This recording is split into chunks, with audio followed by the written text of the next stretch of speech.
నిన్న వాసవి కాలనీలో పిల్లలందరికీ డ్యాన్స్ కాంపిటీషన్ పెట్టారండి.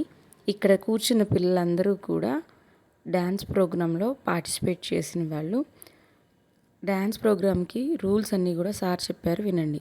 వాళ్ళు వేసే డ్యాన్స్ దానికి మ్యాచ్ అవుతుందా కాదా అనేది ఒకటి చూస్తారు జడ్జెస్.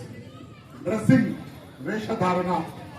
రెండవది వేసే డ్యాన్స్ కు చేతి కదలికలకు, కాలు కదలికలకు, కనురెప్పల కదలికలకు సంబంధం ఉండాలి. మనం ఏమి ఎక్స్ప్రెస్ చేయదలుచుకున్నామో అది మన శరీర అవయవించాలి. అంతే తప్ప ఈడేదో రంగులు వేసుకొని వచ్చినంత మాత్రాన ఫస్ట్ ప్రైజ్ వచ్చింది అంటే చాలా పొరపాటు. మనం చెప్పదలుచుకున్న భావాన్ని ఖచ్చితంగా స్పష్టంగా ఎదుటి వాళ్లకు చెప్పే విధంగా ఉండాలి. అది వాళ్ళ యొక్క ఎక్స్ప్రెషన్, ముఖ కవలికలు.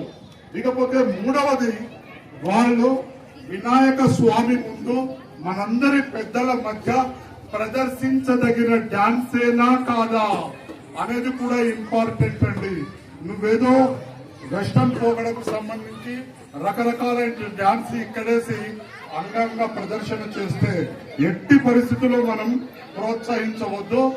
అలా మాకు అవకాశం ఇస్తేనే నేను కానీ, మేడం గారు కానీ, ఇంకా భవిష్యత్తులో వచ్చే జడ్జెస్ కానీ జడ్జిమెంట్ చెప్పడానికి ఇక్కడికి వస్తారు. లేకపోతే మీరే ఎవరైనా తల్లిదండ్రులు జడ్జిమెంట్ చేసుకోవచ్చు. ఇది ఫ్రీ అండ్ ఫ్రాంక్ గా జడ్జెస్ యొక్క పాత్ర. నేనున్నా, నా స్థానంలో ఎవరున్నా అలా చేసినప్పుడే ఈ వినాయక సన్నిధిలో జరిగే ఈ కార్యక్రమానికి సార్థకత ఉంటుంది. ఒక్కసారి గట్టిగా చప్పట్లు కొట్టండి. జై బోలో గణేష్ మహారాజ్కి. ఇకపోతే మీ అందరికీ మరొక సూచన చేస్తున్నాను, చూడండి. ఈ 3 విషయాలతో పాటు జడ్జిలు పరిగణించే మరొక విషయం ఏంటి తెలుసా?